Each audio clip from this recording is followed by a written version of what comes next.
Paul. Allô, Bonsoir. Paul. Bonsoir. Bonsoir, Paul.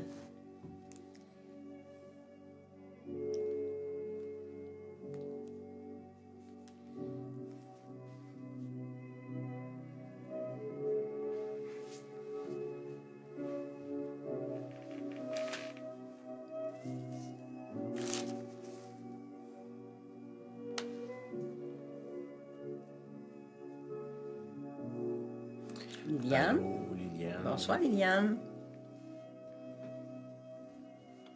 Lina. Allô, Lina. Bonsoir, Lina. Nathalie. Nathalie, allô. Nathalie.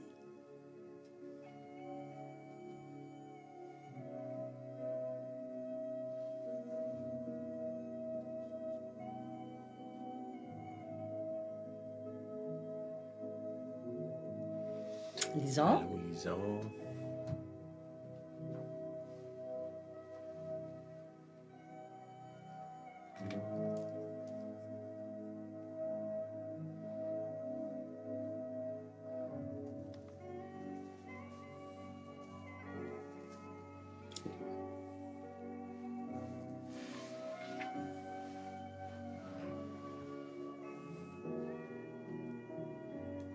Marjolaine. Marjolaine. Allô, allô. Richard. Richard.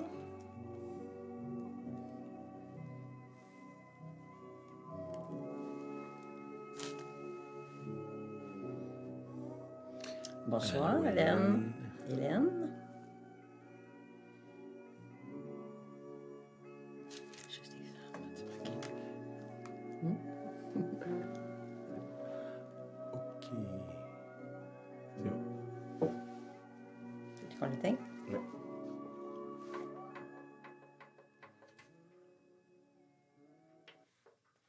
OK, ben, bonsoir. tout Bonsoir le à monde. chacune de vous. T'avais dit quelque chose? Non, pas particulièrement, non. Moi non plus. Ben, on Caroline. a la réunion. Salut, Denis. Bonjour, Denis et Nathalie. Nathalie. On a la réunion de silence samedi, mais là, on est bouclé, on est plein. Plus de 10 On va 19 en mars. avoir un autre plus tard, là, on vous le dira. Allô, Caroline. Je veux parler là, de quelque chose qui s'est passé la semaine passée. Nous autres, on n'a pas la télévision, ça fait que j'ai pas vu l'émission de JE, là, mais quelqu'un m'a envoyé un résumé là, écrit de ça. Je veux parler de ça. Pourquoi? Dans le fond, ça attaque tous les croyants, là, parce qu'il n'y a pas juste les chrétiens qui font l'imposition des mains. Là. Il y a d'autres groupes aussi, les musulmans, toutes sortes de groupes. Là. Puis dans l'Église chrétienne, je pense qu'il n'y a aucune Église chrétienne qui ne pratique pas l'imposition des mains d'une façon ou l'autre. Ça fait que c'est bon de l'adresser. Je vais l'adresser comme général, pas par rapport aux frères qui ont été attaqués directement. J'ai déjà rencontré ces frères-là, au moins deux d'entre eux. Là. Un qu'on est déjà allé voir. L'autre, je l'ai vu dans des meetings, mais je pense pas qu'on se soit parlé vraiment. Ça fait que c'est pas vis-à-vis eux que je veux parler, mais nous comme Église. Parce que quand il arrive un événement comme ça, il faut qu'on regarde, on s'examine. Ça fait penser à un épisode, j'avais entendu parler de Mike Bickle. C'est un frère qui a une église en Kansas City. Puis, dans son église, la controverse était autour de gens, des prophètes qu'il y avait là. Puis, à un moment donné, il y a eu toutes sortes d'accusations qui étaient venues contre lui. Puis, dans le fond, son attitude à lui, ça a été d'aller devant le Seigneur, puis de chercher le plus possible, de savoir est-ce qu'il y a quelque chose de travers que je fais que je peux corriger. Sonder nos cœurs. Sonder les cœurs, c'est ça.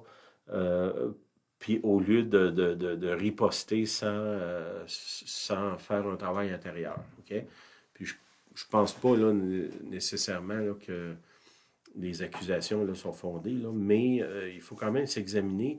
Puis ça va avec, pour moi, là, un examen plus général de l'Église qu'on fait, moi puis Julienne. Puis en fin de semaine, j'ai rencontré un groupe de pasteurs. Puis je pense qu'ils sont un peu dans ça de réexaminer nos façons de faire. OK? Ça fait qu'on va je veux le voir de cette façon-là. L'imposition des mains, c'est au cœur du message de l'Évangile. On peut pas, même dans l'Ancien Testament, quand il ordonnait des prêtres, il y avait l'imposition des mains sur plein des objets. Ça, c'est là depuis des millénaires. C'est que c'est pas une pratique qui vient d'arriver, là.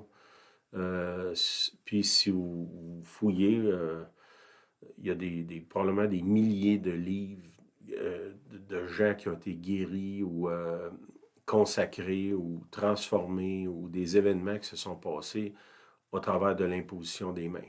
C'est que, je dirais, il y a des milliers d'années, des milliers, probablement des millions de témoins de la puissance de l'imposition des mains. C'est qu'on on peut pas mettre ça en doute. Ça, puis au cœur du mystère de Jésus, il y a l'imposition des mains, puis les miracles, tout ce qui va avec.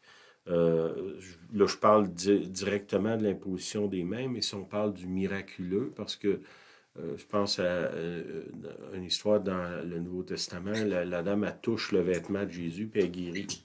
Il n'y a aucune mention que Jésus impose les mains, là. Ça dit aussi dans les Actes des Apôtres, les gens prenaient des tissus, des mouchoirs, puis ils touchaient à l'apôtre Paul, puis ils prenaient ces tissus-là, puis elle touchait à des malades, puis les malades étaient guéris. Là. Il n'y avait pas d'imposition des mains dans ça, il y avait du surnaturel, du miraculeux. Je vais commencer dans Marc 16, verset 17, l'Évangile de Marc. Voici les miracles qui accompagneront ceux qui auront cru. Ça, c'est Jésus qui parle. Puis il établit, juste avant de partir, il établit dans le fond les fondements du christianisme. Un des fondements du christianisme, c'est les miracles. Voici les miracles qui accompagneront ceux qui auront cru.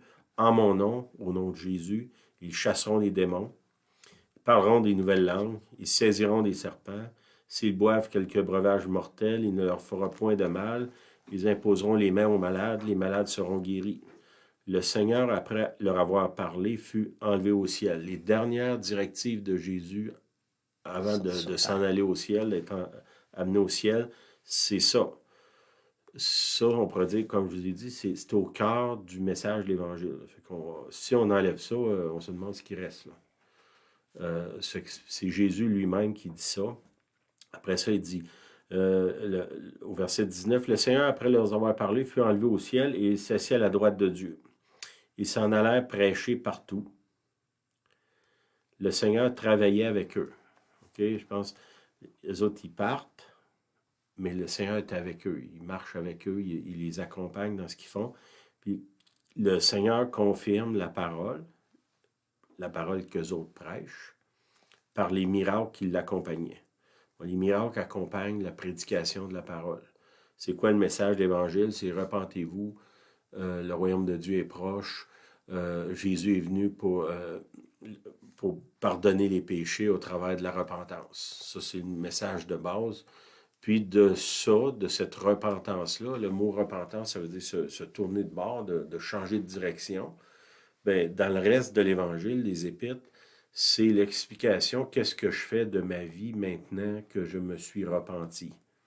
Bon, une des choses, c'est que je continue à me repentir parce que j'ai constamment besoin de me repentir. C'est un mode de vie. Ma femme, Confirmé. elle confirme que j'ai constamment besoin de me repentir. Mais c'est que ça, c'est une vie de repentance. C'est au cœur du message. Puis, qu'est-ce qui fait qu'on se repent? C'est qu'on voit que Jésus est vivant. Comment on sait que Jésus est vivant? Au travers des miracles qui s'opèrent au nom de Jésus. Bon, ces miracles-là, on pourrait dire, beaucoup de gens ils disent, le plus grand miracle que tu peux vivre, c'est le salut, d'être transformé par la puissance de Jésus au travers de la repentance. Okay? Les signes sont au centre du message de l'Évangile. C'est bon peut-être si vous êtes égaré un peu du message, de revenir au centre. La parole, elle accompagne la prédication. Bon, la prédication, c'est de déclarer le message. Bon, je pense qu'on a touché à ça beaucoup depuis un bout. Là. C'est le message, il faut le vivre. C'est pas, je vous l'ai déjà dit, l'Évangile, c'est pas une façon de penser, c'est une façon de vivre. Puis quand on vit le message, on se l'approprie, puis on peut le transmettre, puis on peut toucher les autres avec ça. OK. Ce que moi, ma question était, puis comme je vous ai dit, j'ai rencontré des pasteurs en fin de semaine, puis il y avait un questionnement par rapport à la façon de faire. OK? Puis ça s'applique, bon là, on était des pasteurs, ça s'applique à notre façon de faire l'Église, si on peut dire. Puis ça s'étend jusqu'à la façon d'imposer les mains. Puis une des choses qui... je vais vous lire ça ici. Attendez un petit peu. Je l'avais mis plus bas, mais je vais le dire tout de suite. Attendez un petit peu. OK, c'est une citation qui vient de Priscilla Schreier. OK, au premier siècle en Palestine, le christianisme, c'était une communauté de croyants. Puis le christianisme s'est en allé vers la Grèce. Le pays, la Grèce, c'est devenu une philosophie. Okay, ça, c'est au travers des siècles. Puis, c'est déplacé vers Rome. C'est devenu une institution.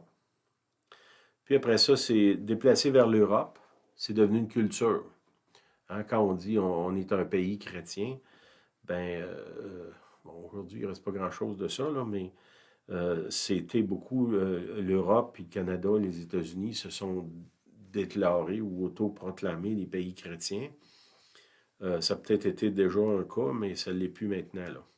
Puis après ça, ça s'est déplacé vers l'Amérique, puis c'est devenu une business. Mhm. Puis Jésus, c'est un peu dans le christianisme moderne, dans beaucoup, beaucoup d'endroits. Jésus, c'est un genre de président, directeur général d'une compagnie, une grosse business.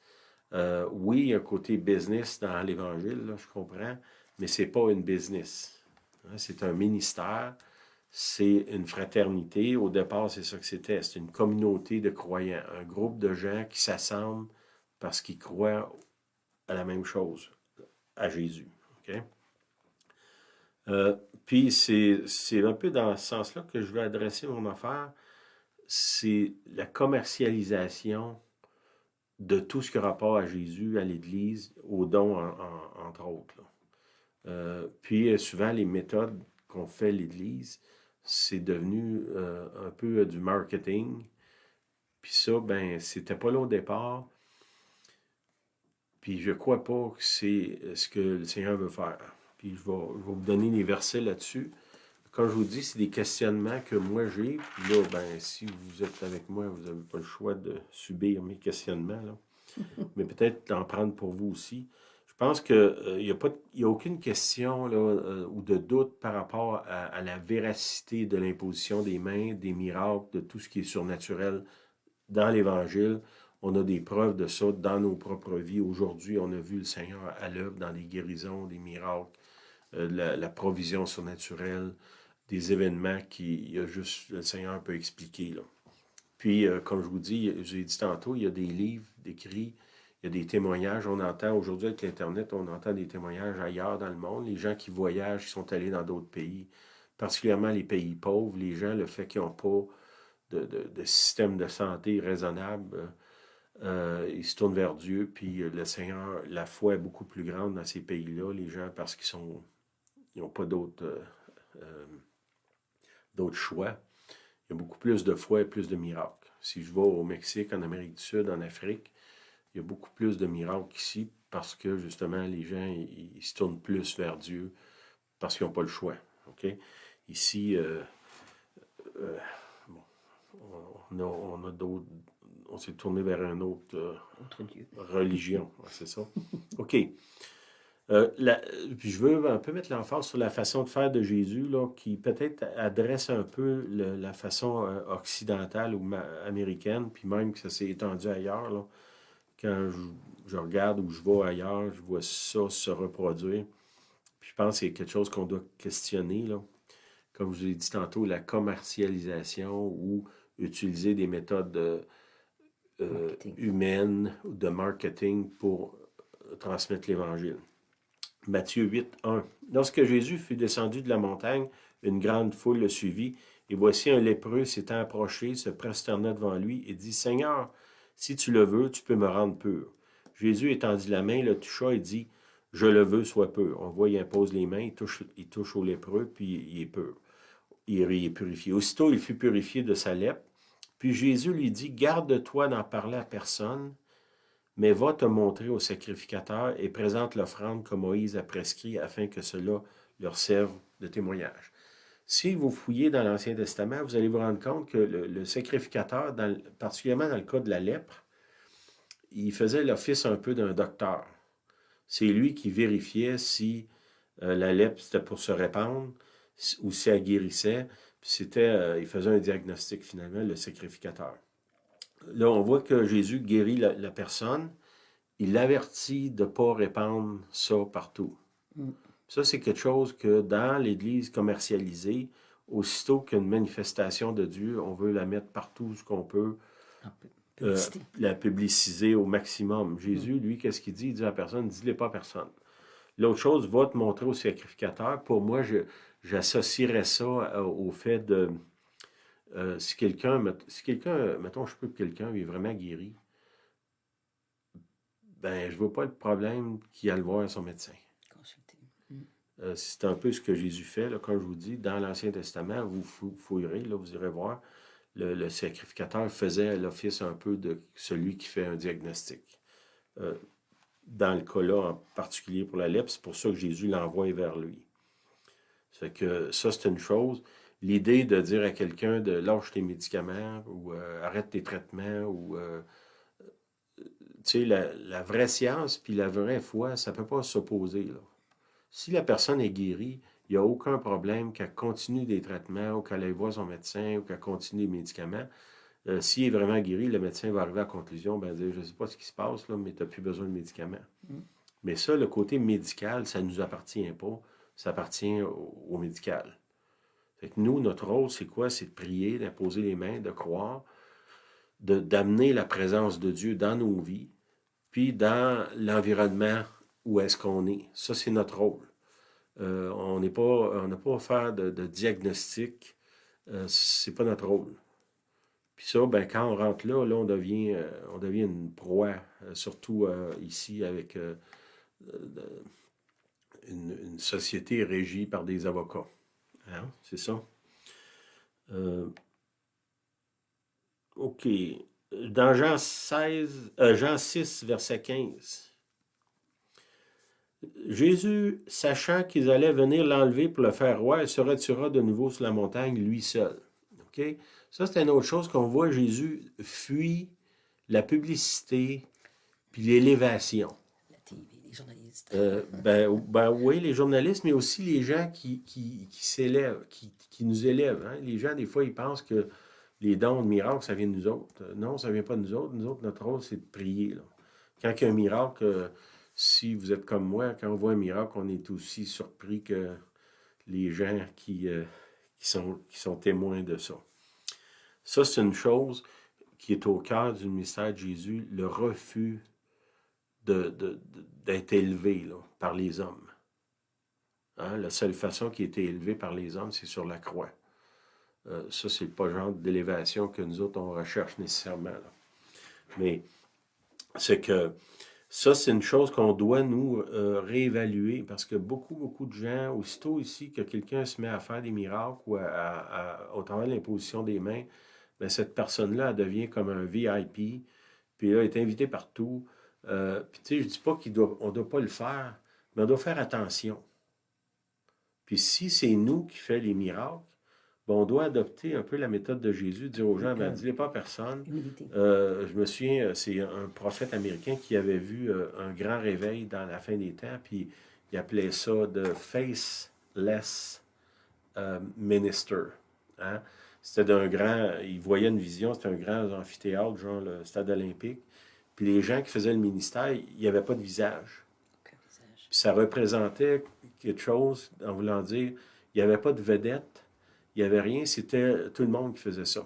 Mm-hmm. Au lieu d'attirer l'attention sur une personne ou sur un petit groupe de personnes, l'attention était sur le Seigneur parce que ceux qui représentaient le Seigneur avaient perdu le visage. Donc, ils ne pouvaient plus être devenir l'attraction parce que c'était le Seigneur. Dans cette vision-là, c'est ce que le Seigneur faisait. Puis, nous, si... Parce que dans Jean 6, Jésus vient faire un miracle, puis là, les gens sont tous comme excités, puis là, ils veulent, hey, on va le nommer roi. Qu'est-ce qu'il fait? Il se sauve, il se retire. Puis ça doit être au cœur de nous si on fait le ministère. Puis comme je vous dis, c'est pas dans notre culture d'Église. Nous, on aime ça, avoir le chapeau Star. de la star. Là. Jésus, c'est pas ce qu'il faisait. Puis si on regarde d'autres choses, je pourrais en trouver plein. Là. Je ne veux pas non plus m'éterniser là-dessus. Vous lirez votre Bible, vous demandez au Seigneur, je pense qu'il va vous parler là-dessus. Puis comme j'ai dit au début, quand on se fait accuser, puis l'accusation qu'il y a eu, bon, c'était dirigé vers certains frères, mais c'est général chez les croyants, là. Ben, examinons-nous, puis examinons la façon dont on fait les choses pour être sûr qu'on est en lignée avec le Seigneur. Il y a un frère qui disait, les catholiques ont un pape, les évangéliques en ont plein. Qu'est-ce que ça voulait dire? C'est que souvent, on prend une personne ou des personnes, puis on les élève. Mais le Seigneur, lui, il est venu... le Seigneur, il vient sur la terre, il naît dans un étable. Et immédiatement, là, ça devrait nous parler sur la façon que lui voit ce que nous autres, on appelle le ministère. Juste ça. Ça dit que Jésus n'avait pas de maison. Il n'y a pas de place où reposer sa tête même.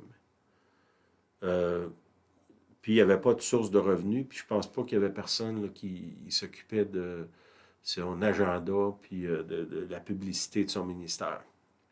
Il n'y avait pas besoin. C'est comment il s'appelle Leonard Ravenhill, il disait quand il y a un incendie en quelque part, tu n'as pas besoin de faire de publicité, tout le monde s'en va là. You don't need to advertise fire. Si votre ministère, il y a le feu de Dieu qui l'accompagne, tu n'as pas besoin de faire de publicité. Il faut plutôt que tu fasses comme Jésus, d'essayer de t'effacer et de te cacher. Là. Ou de faire du ministère anonyme le plus possible. OK. Dans la transfiguration, imaginez-vous l'expérience extraordinaire qui se passe là. Jésus est là, puis il y a Moïse, la transfiguration, c'est Luc 9, 33. Jésus est là, il y a Moïse qui apparaît, puis Élie,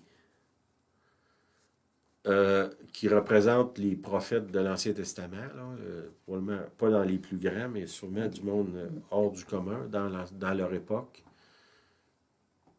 Qui est là? Il y a 3 témoins. Tu sais, si ça aurait été moi, là, j'aurais fait ça, je ne sais pas, sur le toit du temple à Jérusalem, pour que toute Jérusalem le voie, puis j'aurais peut-être mis des spots pour surtout qu'ils me voient moi. Là. Micro. Et le micro, puis toute la patente. Jésus, qu'est-ce qu'il fait? Il fait une expérience extraordinaire. Il y a juste 3 témoins. Ça doit nous parler de la façon dont Jésus fait les choses. De garder l'humilité, low profile, hein, un profil bas. L'autre chose que je pense, c'est les disciples d'Emmaüs. Hein? Les disciples d'Emmaüs, c'est deux personnes découragées, finalement. Jésus apparaît, commence à marcher avec eux autres, puis là, ça dit que Jésus a passé à travers tout l'Ancien Testament, puis il leur a expliqué qu'est-ce qu'il venait faire sur la terre. Mais là, tu as Jésus-Christ qui prêche Jésus-Christ. Sûrement, là, le meilleur sermon qui s'est jamais prêché dans l'histoire de l'humanité, il y a 2 témoins. Nous autres, on l'aurait enregistré, puis on l'aurait essayé de le traduire en toutes sortes de langues, on l'aurait mis en livre, en vidéo. Bon. Qu'est-ce que Jésus fait? Il est là avec 2 personnes. Ça aussi, ça doit nous parler là, de la façon dont Jésus fait le ministère. Tu sais, Jésus, il parle en parabole pour pas que le monde comprenne. Hein? Puis nous autres, on essaye tous les moyens possibles que le monde comprenne. Est-ce qu'on peut revisiter notre façon de voir, puis d'annoncer, de faire les choses? La réponse, en tout cas pour moi, là, c'est oui. Puis je ne peux pas décider pour les autres, mais non. Quand Jésus ressuscite au tombeau, il y a juste quelques personnes qui sont là. Des femmes qui sont là. Bon, je n'ai pas fouillé, je pense qu'il y a 2 ou 3 femmes. Tu pensais-tu que j'aurais fait une joke, c'est femmes? J'ai vu ton regard. Mais il y a juste un petit groupe de personnes. Là aussi, imaginez-vous la résurrection, quelle sorte de publicité qu'on aurait pu faire avec ça. Jésus sort avec la gloire, là, la lumière éblouissante du tombeau devant des milliers de personnes qui ont été averties par des annonces à TV puis sur Internet que Jésus va ressusciter à tel jour, telle heure. Ben non, il ressuscite, il n'y a presque personne qui est là. Pourquoi il fait ça? Est-ce qu'il il nous appelle d'être dans un certain modèle? Ben, on dirait qu'il y a une espèce de constante dans ça. Puis, comme je vous dis, si vous creusez dans d'autres versets, relisez le Nouveau Testament ou les Évangiles avec la pensée que je vous transmets là, vous allez voir que Jésus, qui a le pouvoir d'écrire son nom dans le ciel s'il veut, de faire apparaître des milliers d'anges, de faire de créer un système de son virtuel parce qu'on voit le Père qui parle du ciel quand que Jésus est baptisé. Ben, Jésus a ce pouvoir-là aussi, d'avoir une voix qui pourrait porter dans trois pays plus loin. Il ne le fait pas. Ben, il y a quelque chose, là. Il y a une constance dans ces façons de faire-là. À Marc 5. Marc 5, bon, c'est la place où la femme, elle approche, elle touche le vêtement de Jésus. Bon, juste avant ça, il y a un Jairus, un monsieur qui vient voir Jésus. Là, ma fille est malade, faut que tu viennes, un peu en panique. Puis là, Jésus part vers lui. Puis là, il y a une femme qui touche le vêtement de Jésus. Là, cette femme-là est guérie. Comme je vous ai dit tantôt, il n'y a pas d'imposition des mains. Elle part en arrière, elle va, puis elle le touche. OK? Puis, tout de suite après, le Jairus, monsieur, il arrive là pour dire, ben viens prier pour ma fille. Puis là, au Marc 5, 37, je t'ai dit, Jésus ne permit à personne de l'accompagner. Tu sais, il s'en va ressusciter quelqu'un. Il me semble que moi, je l'aurais annoncé, là. Je sais pas, j'aurais fait une annonce sur Facebook ou je sais pas quoi, là. Ben non, il dit, il ne permet à personne de l'accompagner. Si ce n'est à Pierre, à Jacques et à Jean. C'est encore les 3 mêmes qui étaient à la transfiguration. Ayant fait, au verset 40, ayant fait sortir tout le monde. Il y a plein de monde dans la maison. C'est une opportunité incroyable d'avoir un paquet de conversions. Ben non, il les met tout dehors.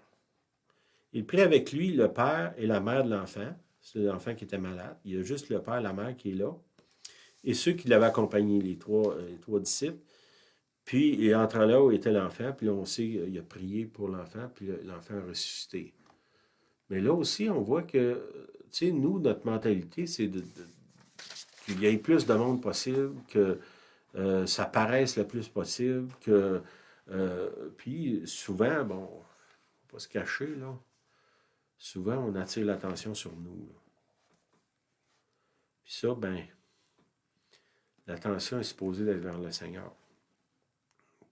Puis, tu sais, on ne le dira pas publiquement, là, mais souvent en arrière de la publicité qu'on fait, puis le désir du miraculeux, c'est pas nous, c'est pas le Seigneur qui est au centre, c'est nous. Notre ministère ou notre groupe ou notre église. Moi, le moi qui est là au centre. Puis ça doit être, on doit s'examiner nous-mêmes, comme Julien a dit tantôt. OK.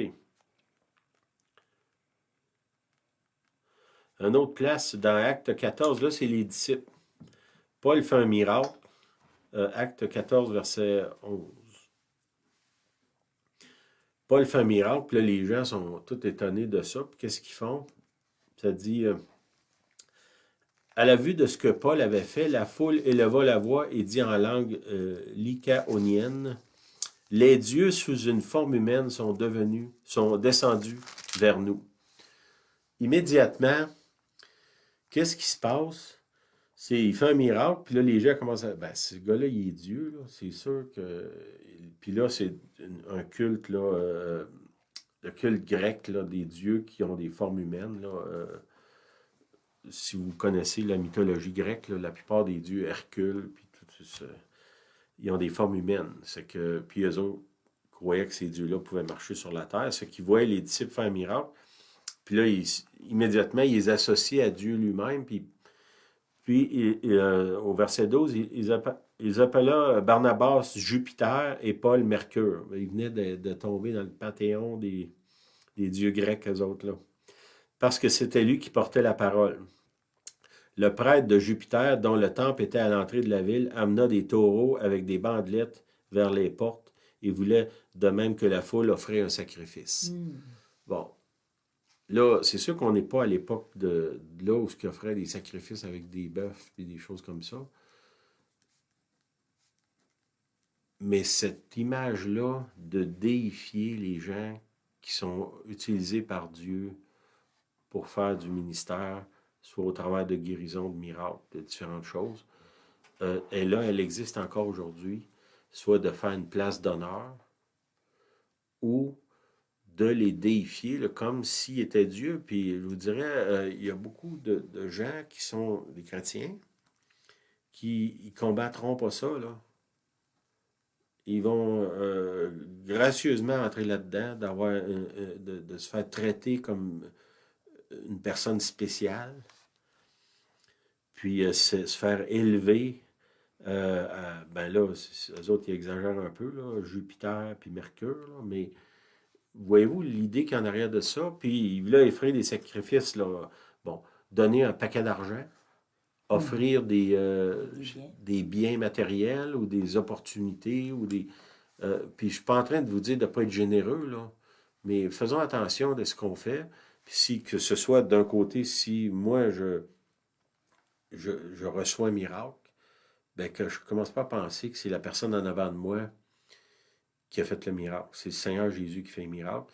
Puis l'autre qui fait les miracles ou que les miracles se font au travers de lui, ben il doit garder ça clair qu'il n'y ait ni Jupiter ni Mercure, qui est un simple croyant, qu'il a reçu le pouvoir par Jésus-Christ au travers de la foi de faire des miracles. Puis qu'est-ce que les disciples font ici? Au verset 14, les apôtres Barnabas et Paul, ayant appris cela, déchirèrent leurs vêtements.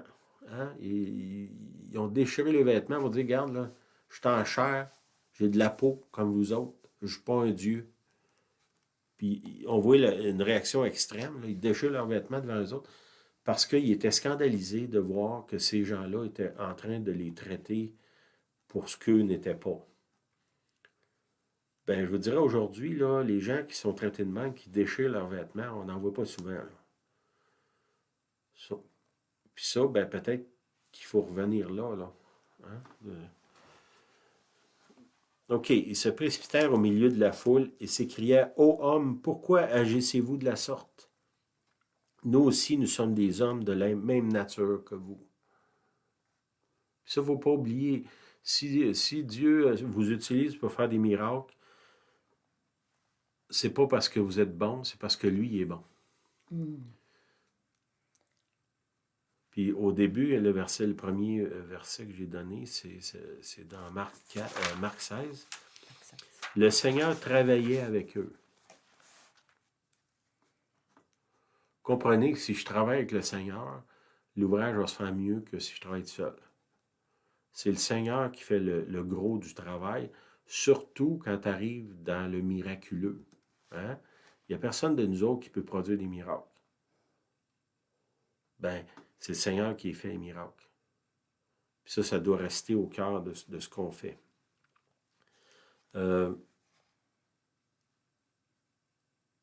OK, j'ai un autre verset dans Acte 8, c'est encore les apôtres. Pierre et Jean, ils sont un endroit de témoins. Acte 8, 17, excuse.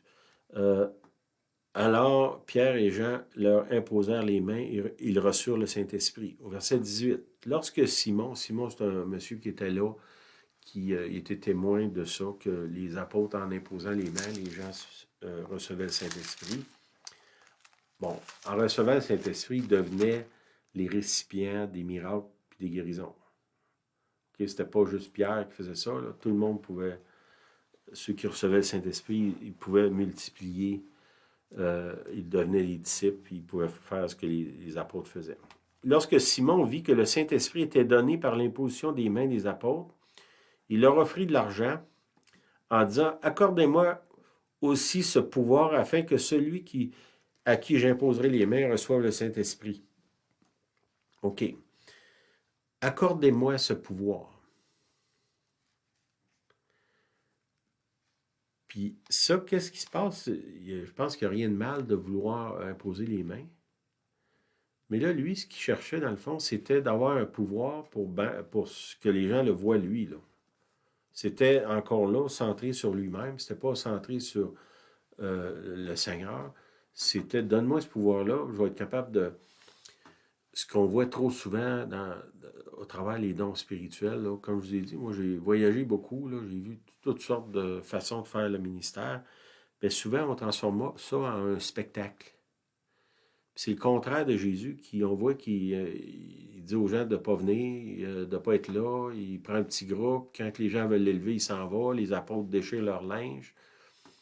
Bien, toute cette culture-là de se faire un nom pour nous-mêmes, bien, on doit faire attention à ça.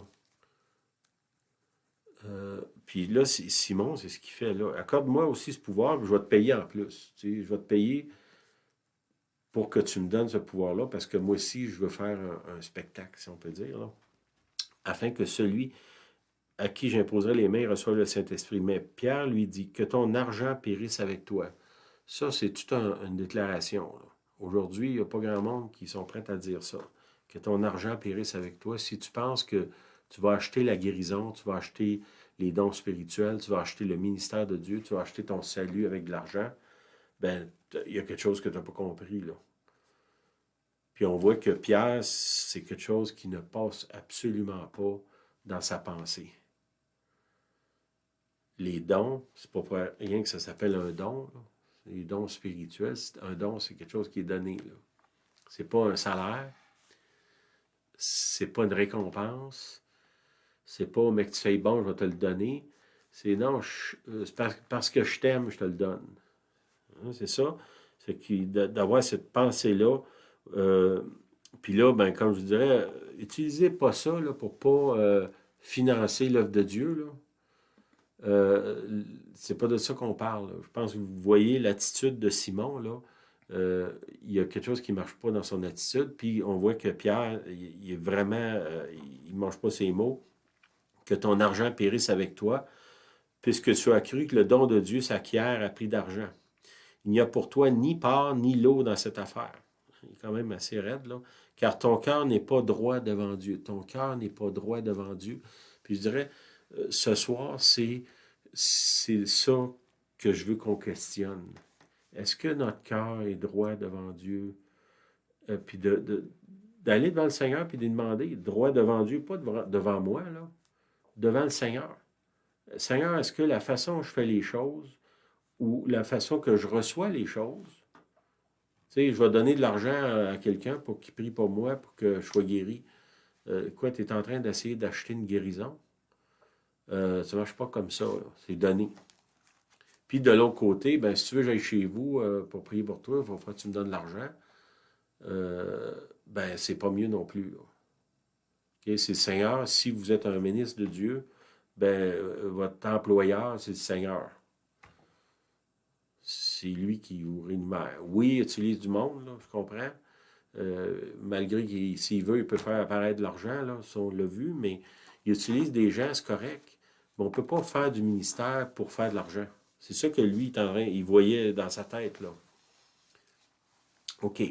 Repens-toi donc de ta méchanceté et prie le Seigneur pour que la pensée de ton cœur te soit pardonnée.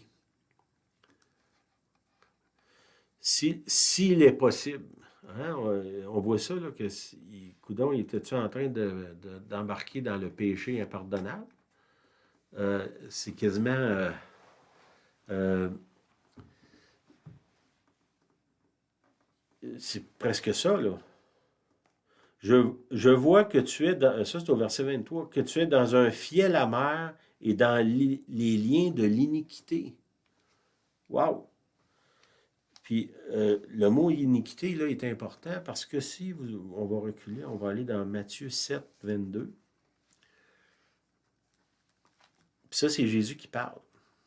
Puis je crois qu'il y a un lien entre ces deux passages-là, là, parce que le mot iniquité est là dans les deux. Matthieu 7, 22. Plusieurs me diront en ces jours-là, Seigneur, Seigneur, n'avons-nous pas prophétisé en ton nom? N'avons-nous pas chassé des démons par ton nom? N'avons-nous pas fait beaucoup de miracles par ton nom? Puis là, dans le fond, ce que je vois dans cette pensée-là qui est reliée à Simon, c'est n'avons-nous pas attiré des gens vers nous-mêmes au lieu de les attirer vers toi? Puis on doit se poser cette question-là. Est-ce que ce que moi j'appelle mon ministère, le mont est plus gros que le Seigneur? Ou c'est son ministère, puis que lui, il m'utilise dans son ministère? Bon. Verset 23. Alors je leur dirai ouvertement, je ne vous ai point connu, retirez-vous de moi, vous tous qui commettez l'iniquité. Le mot iniquité, il est là dans Matthieu 7, 22, puis il est là dans Acte 8, 17. Puis on voit l'attitude de Simon, il essaie d'acheter le don. Il voit ça comme un pouvoir. Hein? Quand tu vois quelque chose comme un pouvoir, c'est parce que tu vas utiliser le pouvoir pour toi-même. Là. Ben ça, je pense pas que c'est ce que Dieu a dans son cœur quand il nous appelle à le servir. Amen. OK. Dans Jacques 5, 13, verset qu'on connaît. Si quelqu'un parmi vous est dans la souffrance, qu'il prie. Bon, ça c'est une chose aussi. Si je sente, comment je dirais, que je deviens le détenteur du pouvoir, ben là, Julienne, si tu as besoin de guérison, il faut que tu passes par moi, là, parce que toi, tu n'as pas accès à Dieu, c'est moi qui l'ai. Bon, je vous dis ça un peu cru, là, mais il y a des places que ça, c'est nourri. Moi, ça m'arrive des gens, ben prie toi, parce que toi, quand tu pries, Dieu répond. Ah ouais? Puis toi, quand tu pries, il ne répond pas. C'est-tu le même Jésus qu'on sert ou quoi, là? Puis si vous êtes dans l'œuvre, ben moi, je vous dirais, faites attention quand quelqu'un vous dit ça, de nourrir ça, de lui faire croire que oui, c'est vrai que quand moi je prie, Dieu m'entend plus que toi, là. Parce que là, je suis en train de moi m'élever puis de créer une forme d'idolâtrie autour de moi-même. Puis est-ce qu'il y a des gens qui on a l'impression que Dieu entend plus que d'autres? Je pense que c'est vrai, là. Oui. Mais le danger de ça, si c'est, mettons, mon cas, que Dieu m'entend plus que d'autres, de nourrir ça, Attention de nourrir. puis de l'exposer. L'exposer dans le sens de le dire aux gens, ben, si tu veux avoir de la prière efficace, viens me voir moi, parce que c'est moi qui détiens la clé du ciel. Là. Oui, j'ai une clé du ciel, selon Ésaïe 22, 22, là, mais il n'y a pas juste moi qui en ai une. Là. Tous les croyants, selon ce que Jésus, tous ceux qui on va revenir au premier verset, attendez un petit peu. Voici les miracles qui accompagneront ceux qui auront cru. Il n'y a pas un petit groupe de spécial ou un petit groupe ci puis un petit groupe ça. C'est ceux qui auront cru. OK? Là, je reviens en arrière. Tentez un petit peu. OK. Si quelqu'un parmi vous est-il dans la souffrance, qu'il prie. Bon, si vous êtes malade ou souffrez de quelconque chose, premièrement, priez-vous. OK, ça, c'est la première chose. Quelqu'un est-il dans la joie, qu'il chante des cantiques? quelqu'un parmi vous est-il malade, qu'il appelle les anciens de l'Église, et que les anciens prient pour lui en loignant d'huile au nom du Seigneur. La prière de la foi sauvera le malade, le Seigneur le relèvera, et s'il a commis des péchés, ils seront pardonnés. OK? On voit là, il y a une séquence de choses qui se passent, qui amènent la guérison. Confessez donc vos péchés les uns aux autres, priez les uns pour les autres, afin que vous soyez guéris. La prière fervente du juste a une grande efficace. OK? On voit que, oui, prie pour toi-même, mais Dieu t'a donné des frères, des sœurs que vous pouvez prier ensemble. Puis ça, c'est important. Puis comme je vous dis, là, que moi, je ne suis pas le saint homme qui détient le pouvoir de guérir. C'est pas vrai, ça, c'est pas biblique. Puis on ne doit pas le nourrir, même si des fois, c'est sûr qu'on voit des gens que quand ils prient, il y a beaucoup de réponses.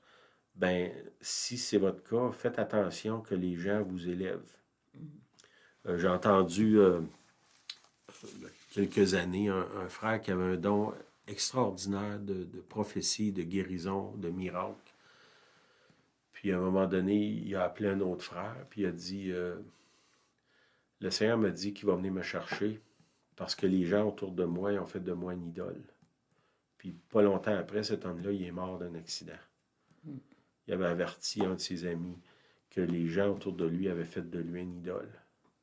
Puis, bon, en partant, cet homme-là, avant son temps, il a privé un paquet de monde de miracles que Dieu avait prévu pour lui de faire. Mais le Seigneur n'a pas permis que cet homme-là devienne un idole. Dans son cas, il est mort de ça. Là. Bon, je ne dis pas que le Seigneur l'a tué. Là. Ce que je dis, c'est de faire attention, d'élever des hommes, des femmes. Parce que quand vous faites ça, vous les mettez en danger de détruire leur ministère. Puis, soyons pas non plus de gens qui méprisent les autres. Là. Je pense qu'il y a une balance entre les deux. Je peux honorer quelqu'un sans faire de lui ou d'elle un idole. Puis ça, ben, on tombe facilement dans ce panneau-là. Là. Faisons attention à ça. OK. Dans le fond, ce que je vois dans mon questionnement, là, c'est que le Seigneur, il désire qu'on soit humble. Okay? Celui qui est humble, il se fait petit. Il s'efface autant que c'est possible. On le voit dans le ministère de Jésus, quand les gens veulent le faire roi, il s'en va. Okay? Il y a de la discrétion. Puis ça, comme je vous dis, ça va à l'encontre de l'Église spectacle, de l'Église business. Mais est-ce que l'Église spectacle, l'Église business, ça vient de Dieu? J'ai des sérieux doutes, là. C'est une place qu'on doit réexaminer ce qu'on fait, puis de ne pas utiliser les méthodes du monde pour faire l'œuvre de Dieu. Parce que c'est l'œuvre de Dieu, c'est pas l'œuvre des humains.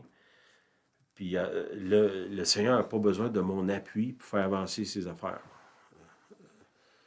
Même si moi, je suis très intelligent, là, ou que je pense que je le suis. OK.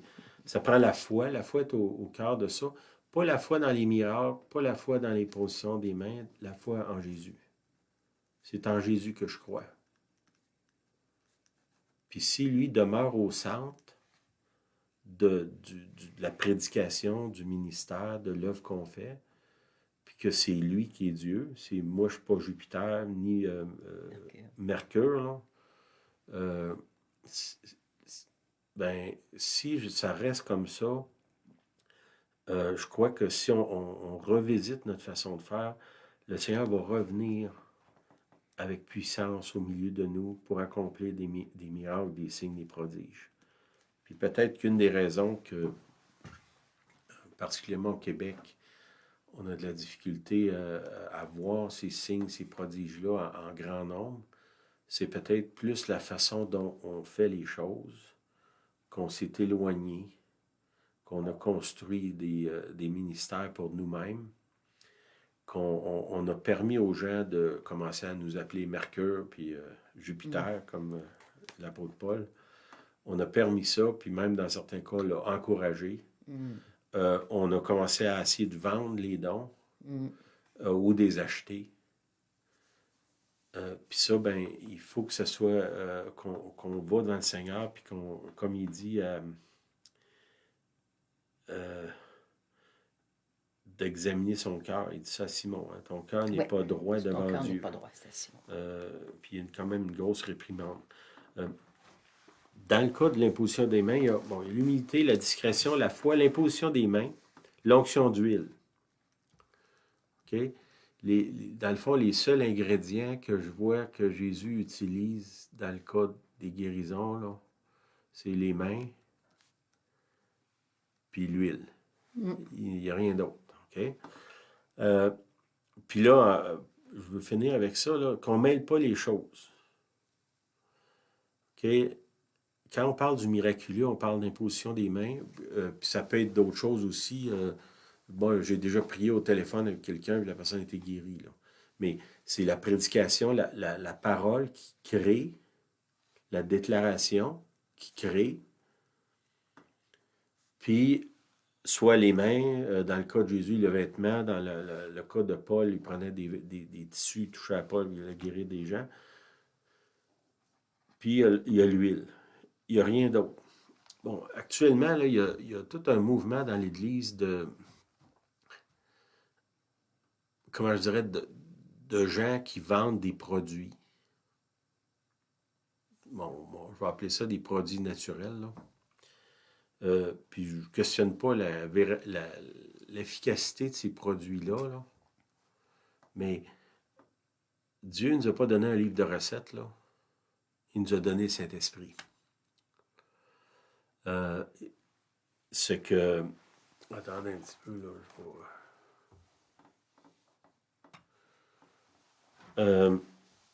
Il nous a donné le Saint-Esprit pour appuyer la prédication de la parole. Puis là, si, mettons, que, je sais pas, moi, je vends des produits naturels qui sont probablement très bons, là, bien que je ne mêle pas ça avec les miracles de Dieu. Là. Parce que ça, tu sais, puis comme je vous dis, là, si vous prenez des produits naturels, vous en vendez, alléluia, merci Seigneur, c'est bon. Mais commencez pas à dire que ces produits-là, ça vient de Dieu, puis ça crée des miracles que juste Dieu peut faire. Parce que là, vous tombez dans le domaine de la magie. Là. Vous savez, c'est quoi la magie? C'est une recette qui produit ce que tu veux. Puis quand ça ne marche pas, tu as juste à modifier la recette un peu pour arriver à ce que tu veux. Là. Ça, c'est la base de la magie, c'est ça. Là. Puis dans l'Ancien Testament, c'est pas quelque chose qui est encouragé de faire la magie. Là. Hein? Ben, puis ça, c'est quelque chose, je pense qu'on a dérapé dans ce domaine-là. Toutes sortes de recettes pour venir riche, ça ne fait pas partie de l'Évangile. Ça peut être une business au côté. Là. Moi, je ne sais pas, je peux construire des maisons, ça n'a rien à voir avec l'Évangile. Mais je ne peux pas dire, c'est Dieu qui construit les maisons avec moi. Non, ça, c'est un métier, là, c'est au côté. Quel que soit votre métier, ben mêlez pas les deux. Tu sais, je pourrais, mettons, être médecin. Je fais de la médecine, je donne des médicaments, je fais des diagnostics. Puis, à certains moments, Dieu me demande d'imposer les mains, puis là, je vois des guérisons. Mais est-ce que je deviens un médecin guérisseur? Bon, peut-être si je suis médecin, oui, là, parce que... Mais, vous comprenez, là, il y a une distinction. Puis, un des dérapages qu'il y a, là, c'est que souvent, on se met à vendre des produits, puis c'est à peine voilé qu'on fait croire au monde que ces produits-là, ils ont une vertu miraculeuse, comme si c'était le Seigneur Jésus. Bien, les miracles, ça vient du ciel, puis les produits, les médicaments, ou quel que soit l'autre produit, le nom des produits, des huiles, des vitamines, quoi que ce soit, ça vient de l'intelligence humaine. Puis ça, je dis pas que c'est pas bon, ce que je dis, mêlons pas les deux. Nous, on a un médecin, on est béni, on a un médecin. ben, le médecin, il nous a donné le diagnostic, puis il donne les médicaments. Mhm. Puis ça, c'est son travail. Mais mêlons pas les deux. Puis oui, je crois au miracle, je crois que le Seigneur peut guérir, je crois à toutes ces choses-là. Mais là, quand je commence à mêler les deux, là, je rentre dans une zone grise. Puis souvent, je deviens un peu comme Simon, là. Je commence à penser qu'il y a un moyen d'utiliser, accorde-moi ce pouvoir, d'utiliser la puissance de Dieu ou le nom de Jésus pour mes fins personnelles. Puis ça, ça, dans les commandements, c'est tu n'utiliseras pas le nom de ton Dieu en vain. Là. Fait que si vous vendez des produits naturels ou quoi que ce soit, ben vous continuez à en vendre, puis allez-y, alléluia, c'est bon. Mais associez pas ça au Seigneur. Là. Mêlez pas les choses. Je sais pas si C'est bien. ça a-tu de l'allure, ce que je dis, ou je veux pas finir à tout croche avec mon affaire, là. La vraie science puis la vraie foi, ça peut pas s'opposer. Ça ne suppose OK? Mais quand je vous dis, il ne faut pas mêler les deux. C'est important qu'on puisse distinguer. Si il y a des choses qui guérissent, là, on sait, il y a des médicaments, des huiles, des différentes choses, là, puis ça, c'est correct. Mais ça, c'est la médecine naturelle. Il y a des plantes, des choses. Puis ça, c'est bon. Mais associons pas ça au miraculeux de Dieu. C'est pas la même chose. Puis un ne va pas nécessairement en opposition avec l'autre. Puis ce que le Seigneur, je veux finir en disant, ben, allez continuer à prier pour les gens. Selon Jacques 13, Jésus, c'est au fondement du ministère de Jésus de prier pour ceux qui sont malades. C'est ce que le Seigneur veut. Là, il y a peut-être des façons qu'on fait d'examiner nos façons, de dire, Seigneur, est-ce que j'ai détourné l'attention de toi, puis je l'ai mis vers moi? Est-ce que je suis en train d'essayer de barguiner le don que tu m'as donné, de tirer un avantage de ça? Ça, c'est important qu'on questionne ça. Puis s'il y a quelque chose pour moi qui est sorti de toute l'affaire avec l'affaire de JA, c'est ce que je viens de vous dire aujourd'hui. Puis pour moi, c'est important qu'on s'examine. Pas examiner les autres, pas condamner les autres, s'examiner nous-mêmes pour s'assurer que ce qu'on fait, on est aligné avec ce que Dieu veut. Puis l'autre chose, c'est prier pour les gens de cette émission-là parce que c'est pas une bonne idée de se moquer de Dieu. Non. C'est vraiment pas une bonne idée. Non. OK, je vais finir par la prière. Seigneur, je te prie que tu nous aides à revisiter nos façons de faire, nos façons de voir, nos façons d'agir. Seigneur, donne-nous de comprendre comment toi, Jésus, t'as fait le ministère. Donne-nous ce même genre d'humilité que tu avais, de discrétion dans ce que tu faisais. Ne pas rechercher à faire un spectacle ou à s'élever nous-mêmes, Seigneur, mais que nos yeux soient sur toi, puis qu'on simplement se réjouisse de ce que tu fais. Donne-nous de garder les choses simples. Au nom de Jésus, je prie. Amen. Amen. T'avais-tu quelque chose, tu voulais? Je vais peut-être juste ajouter il y a des versets qui disent « À Dieu soit la gloire ». Donc, aucune gloire pour le terrestre. À Dieu soit la gloire. Ensuite, aujourd'hui, j'écoutais un prophète américain, à l'occasion, j'écoute, puis lui, il nous recommandait, vu ce qui se passe dans le monde entier maintenant, on parle de guerre, de bruit de guerre, c'est le psaume 46. J'ai pris le temps de le lire, de le relire. Je vous encouragerais à lire parce que ça nous donne un peu l'heure juste de ce que Dieu fait au travers ce qui se passe là, au niveau mondial, les conflits qui sont là, qui sont assez forts, merci. Donc, je vous encourage à lire le psaume 46. Il est juste, il est en contrôle, puis on peut se confier en lui, il est notre refuge. C'est un peu le verset psaume 46. Je vous encourage. Amen. Amen.